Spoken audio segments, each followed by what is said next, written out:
मित्रांनो, एका हॉस्पिटलमध्ये एक व्हिडिओ व्हायरल झाला आहे। त्या व्हिडिओमध्ये आपण जर पाहिलं तर तुम्हाला कळेल नक्की कशा पद्धतीनं आपल्या भारत देशामध्ये सुविधा आहेत। हा व्हिडिओ शेअर करताना म्हटलं आहे हा व्हिडिओ आपल्या भारतातला नसून इतर देशातला आहे, अमेरिका, जपान अशा देशातला आहे।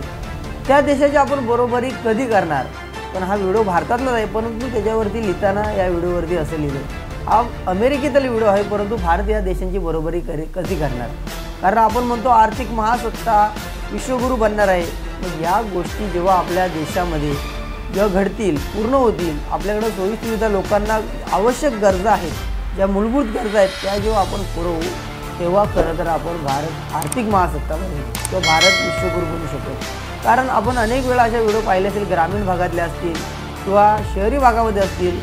मागच्याच वेळेला एक व्हिडिओ व्हायरल झाला होता, त्यामध्ये आपण बघितलं की एक तरुण असतो, तो तरुण आपल्या बहिणीचा मृतदेह हॉस्पिटलमधून एका बाईकवरून घेऊन जाताना पाहायला भेटला। तो आपल्या भारत देशातलाच व्हिडिओ आहे।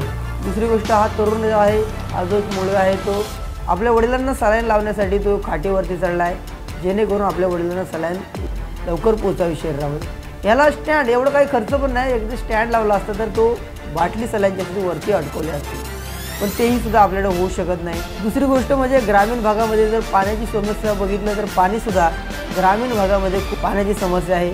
मुंबईला पाणी पुरवण्यासाठी अनेक धरणं आहेत, तशाच पद्धतीने ग्रामीण भागातसुद्धा ज्या पद्धतीनं लोकसंख्या आहे, जी लोक राहतात, त्यांना पाणी पुरवण्यासाठी काहीतरी सुविधा करणं गरजेचं असतात, त्यासुद्धा भेटत नाही। पण भारत विश्वगुरु बनेल, आर्थिक महासत्ता बनेल, पण जोपर्यंत आपल्या देशामध्ये गरीब लोकांना जर आपल्या मूलभूत गरजा भेटत नसतील, तोपर्यंत आर्थिक महासत्ता कसा बनेल असा प्रश्न निर्माण आहे। तर अनेक समाज माध्यमांवरती लोकांनी अशा प्रकारचे प्रश्न उपस्थित केलेत, जेणेकरून ते लोकांपर्यंत पोहोचावे आणि त्यामधूनच काहीतरी अधिकारी आहे शासकीयाची त्याकडे लक्ष देईल हीच अपेक्षा।